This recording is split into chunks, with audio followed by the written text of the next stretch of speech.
saya akan menjelaskan bangsa Arab. Para ahli sejarah menjelaskan ada 3 jenis golongan bangsa Arab. Yaitu yang pertama ada Arab Baidah, yang kedua ada Arab Aribah, yang ketiga ada Arab Musta'ribah. Kemudian berikut penjelasan dari ketiga jenis golongan tersebut. Yang pertama ada Arab Baidah. Arab Baidah adalah bangsa Arab yang telah punah.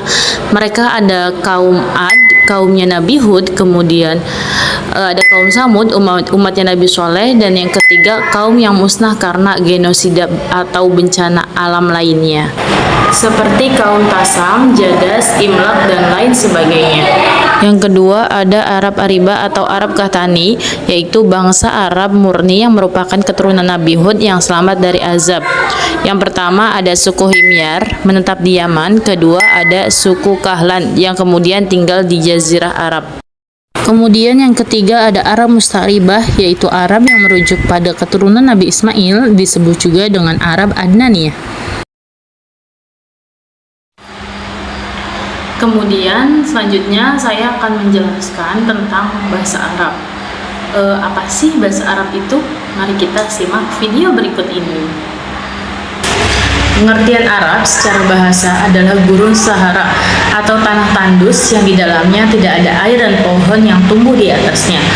Sedangkan bahasa adalah alat komunikasi yang digunakan manusia untuk saling berinteraksi atau berhubungan dengan berbagai motivasi dan keperluan yang mereka miliki masing-masing. Menurut Al-Ghulayin, bahasa Arab adalah kalimat-kalimat yang dipergunakan oleh orang Arab untuk mengungkapkan tujuan-tujuan atau pikiran dan perasaan mereka. Bahasa Arab juga adalah sebuah bahasa terbesar dari segi jumlah penutur dalam keluarga bahasa Semitik.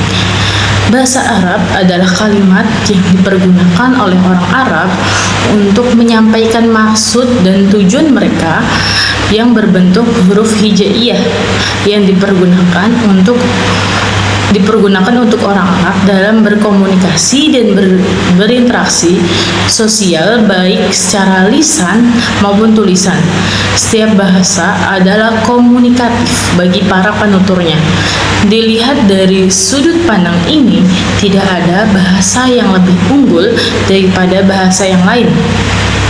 Maksudnya bahwa bahasa memiliki kesamarataan dalam statusnya, yaitu sebagai alat komunikasi. Setiap komunikasi tentu saja menuntut kepahaman di antara pelaku komunikasi dan yang diajak komunikasi. Kemudian selanjutnya ada ragam bahasa Arab. Ragam bahasa Arab ada 5. Yang pertama ada Fusha al-Turos, kedua ada Fusha al-Asr, ketiga ada Al-Amiyat al-Musaqqafin, yang keempat ada Al-Amiyat al-Mutanawwirin, yang kelima ada Al-Amiyat al-Alumiyin. Kemudian ada 3 jenis bahasa Arab, yaitu ada bahasa Arab klasik, dialek, dan bahasa Arab modern. Yang pertama ada bahasa Arab klasik, yaitu bahasa Arab yang juga biasanya disebut dengan bahasa Arab Al-Quran. Adalah suatu bentuk bahasa Arab yang digunakan dalam naskah sastra dari masa Umayyah sampai masa Abbasiyah, yaitu sekitar pada abad ke-7 hingga ke-8. Kemudian berdasarkan dialek suku-suku Arab pada abad pertengahan. Kedua ada dialek. Dialek adalah varian dari sebuah bahasa menurut pemakai bahasa itu sendiri. Dialek biasanya digolongkan berdasarkan geografi, tetapi bisa berdasarkan faktor lain, misalkan faktor sosial. Dialek sendiri berasal dari bahasa Yunani, yaitu dialektos. Kemudian selanjutnya ada karakteristik dari bahasa. Karakteristik dari bahasa yang pertama adalah bahasa sebagai sistem, kemudian yang kedua ada bahasa sebagai lambang, yang ketiga ada bahasa sebagai bunyi, yang keempat bahasa itu bermakna, kemudian yang kelima ada bahasa itu arbiter. Kemudian yang keenam, bahasa itu konvensional. Yang ketujuh, bahasa itu produktif.